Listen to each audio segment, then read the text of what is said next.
Saksakallan gunarnavasya Vande Guru Sri Charanaravindan.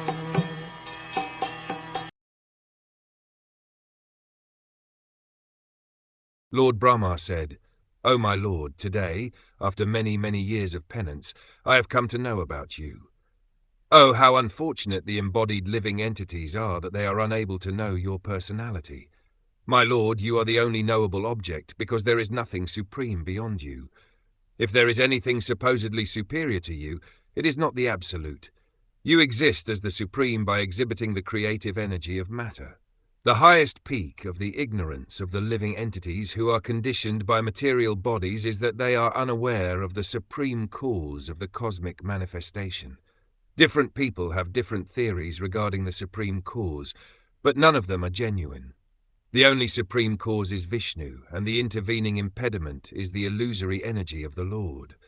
The Lord has employed his wonderful material energy in manifesting many, many wonderful distractions in the material world, and the conditioned souls, illusioned by the same energy, are thus unable to know the supreme cause.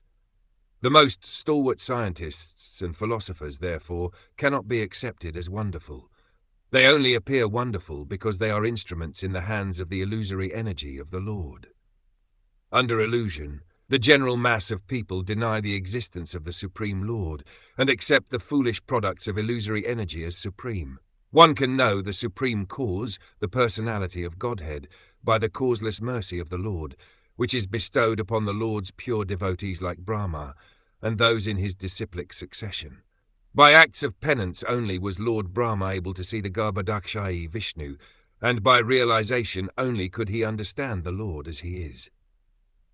Brahma was extremely satisfied upon observing the magnificent beauty and opulence of the Lord, and he admitted that nothing can be comparable to him. Only by penance can one appreciate the beauty and opulence of the Lord, and when one is acquainted with that beauty and opulence, he is no longer attracted by any other. This is confirmed in Bhagavad Gita. Param drishtva nivartate.